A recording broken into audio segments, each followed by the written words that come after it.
ce premier coup franc qui peut être intéressant dans ce début de rencontre. En effet, très bien tiré, ça a été dégagé de la tête, ça va pouvoir revenir encore de nouveau avec la reprise derrière. Ça passe au-dessus des cages de Pierre Patron. Première situation, signé Romain Spano. Le Mans FC qui avait encore un petit quelque chose à jouer. Attention, pourquoi pas Lannion Douillet ou derrière avec la première occasion, la première situation. Premier tir cadré pour le Mans FC. Quelques petits moments chauds devant la cage de Pierre Patron, mais rien de bien méchant pour le moment. On attend plus. Gonçalves, ça c'est bien fait avec Romain Spano. Romain Spano, le ballon sur le poteau.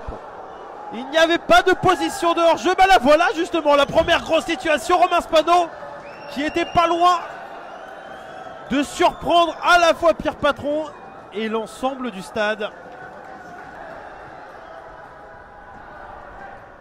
La semaine dernière, Orléans l'a trouvé à 2 reprises en l'espace de 2 minutes. Attention, derrière Douillet qui va ouvrir le score.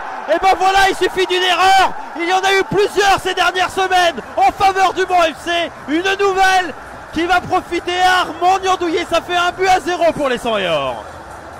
Il va peut-être pouvoir donner un bon ballon. Ça a été bien défendu.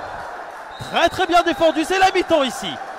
Mi-temps au MM Arena. Le Mans FC qui mène 1-0 grâce à une erreur anécienne. Et un but de Armand Niandouillet. Et situation pour la formation d'Annecy avec Kachi de nouveau qui veut le tirer.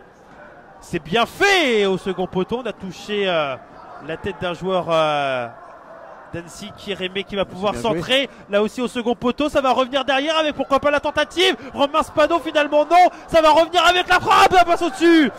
La frappe de Vicente Mendy. Le défenseur central qui a une bonne frappe de balle aussi quand même. On a pu le voir. Ça va mieux. Je vous attends encore en 5, hein, on en reparlera. C'est bien fait, ça va arriver derrière et l'égalisation. L'égalisation. Il était tout seul. Romain Spano. Il avait marqué un doublé déjà la saison dernière ici même au MM Arena. Ça fait un but partout. Vous avez vu, hein, et pourtant on n'a même pas d'homme de terrain. Bon, c'est juste parce qu'en fait il y a le panneau d'affichage à côté de moi que vous pouvez pas voir. Vous êtes devin. Oui, on va dire ça comme ça. Attention, récupérer ce ballon encore une nouvelle fois avec Romain Spano qui va frapper le doublé de Romain Spano. On a parlé de l'erreur tout à l'heure du joueur du Mans FC. Pour les joueurs du Mans FC, cette fois-ci l'erreur, elle est pour la formation du FC Annecy. Ça fait 2-1 avec Ibrahim Cissé. Alexandre Leray qui va pouvoir encore centrer, c'est bien fait au second poteau, ça va revenir derrière avec la tentative de frappe.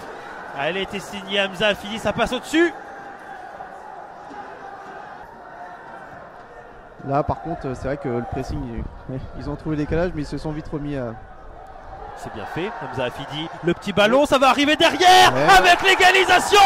L'égalisation du Mans FC, c'est signé Julio Doniza. Il y avait un petit temps mort. Annecy qui n'y était plus trop depuis quelques instants.